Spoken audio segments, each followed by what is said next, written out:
Welcome to another edition of the Muscle and Strength Podcast, where we provide you with the tools you need to build the body you want.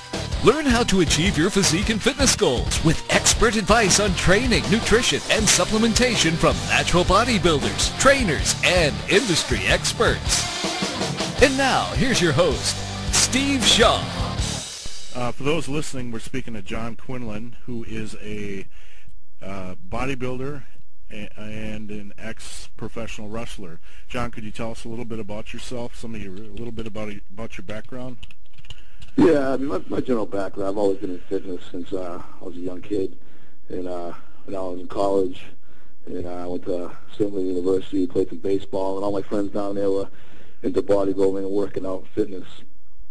So I started hanging with those guys and kind of made the transition from baseball into powerlifting and the powerlifting thing. And I went to Springfield College when John Cena was there, and a few other guys were there, and started training and picking up a lot of advice from those guys. And then, for fun, it was recreational. Did some North American bodybuilding shows in '98.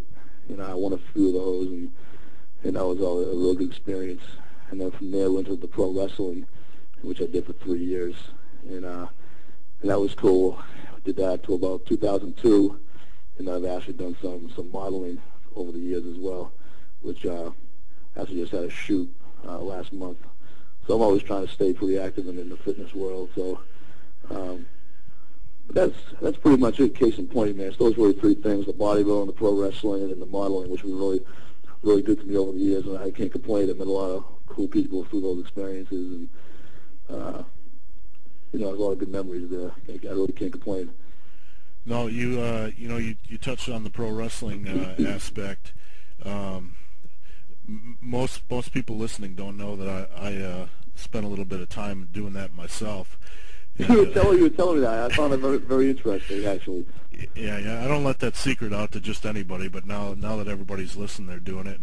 And one of the things that amazed me, John, just when you step in there, everybody talks about how how much fun it looks, but they don't really realize how much of a pounding you take.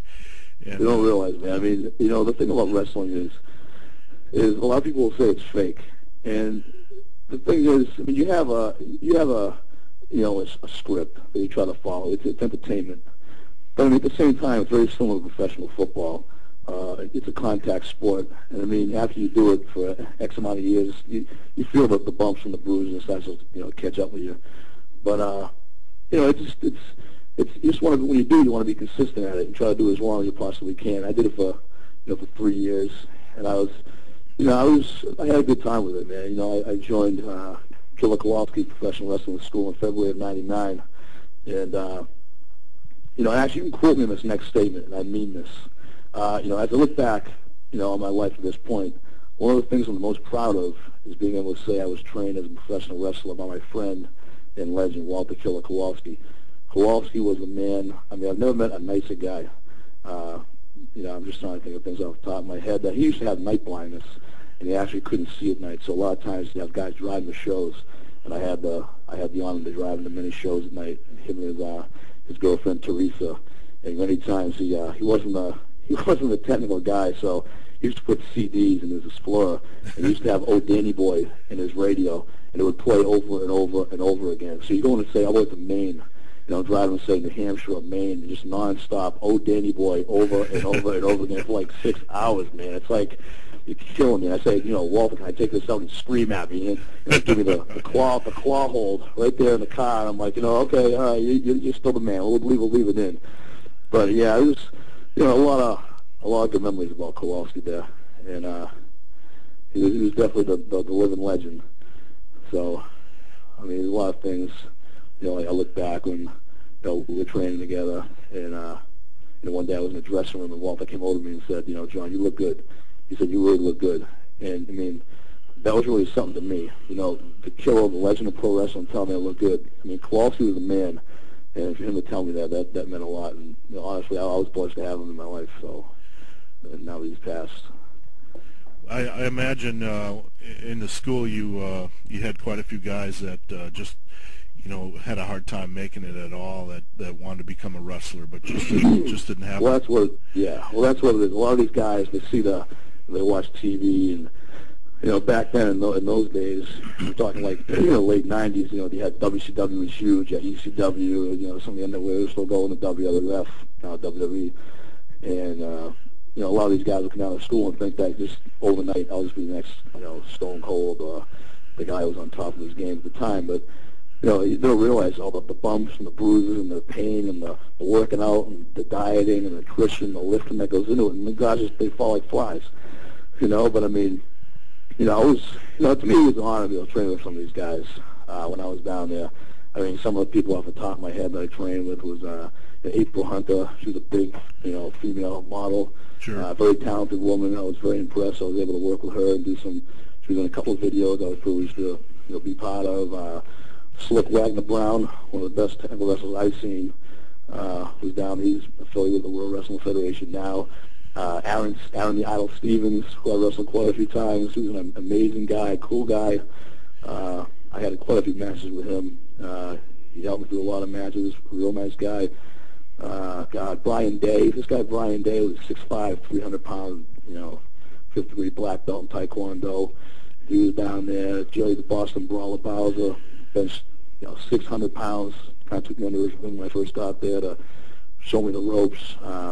Louis Ortiz, he was one of the best technical wrestlers I've ever seen in my life. And I mean, the last guy off the top of my head, I can think it was the coach down there, Mike Hollow, who was really cool. And I can think of it, he used to get on me at times. But, now that I look back on it, I mean, he was doing it to make me a better athlete and a pro wrestler. But, I mean, Hollow was a very talented worker in the ring. And he'll always have my 100% respect as a man. He was such a good teacher, but he was great at what he taught. There was no BS, man.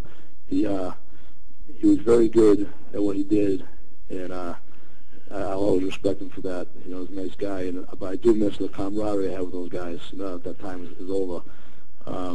Even though it was a lot of hard work, physical work, and all the bruises, aches, and pains, I still loved every minute of it, and I would do it all over again in a heartbeat. Oh, absolutely. How did you train during that time as far as lifting?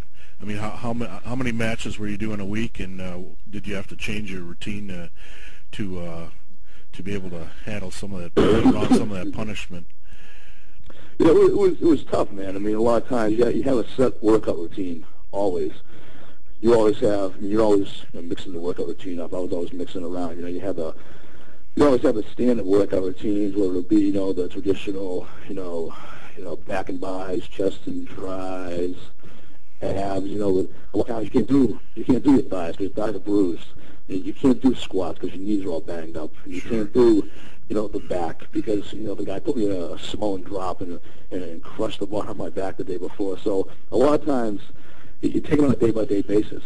And, the day after a match I'll be really sore and I'll go in there and I'll do something else. I mean, I couldn't do deadlifts, but maybe I can do pull downs. I can't do T-bar rows because I can't bend over because my back's broken. But I can do pull-ups. You know what I mean? So it's exactly. You're always trying to be versatile.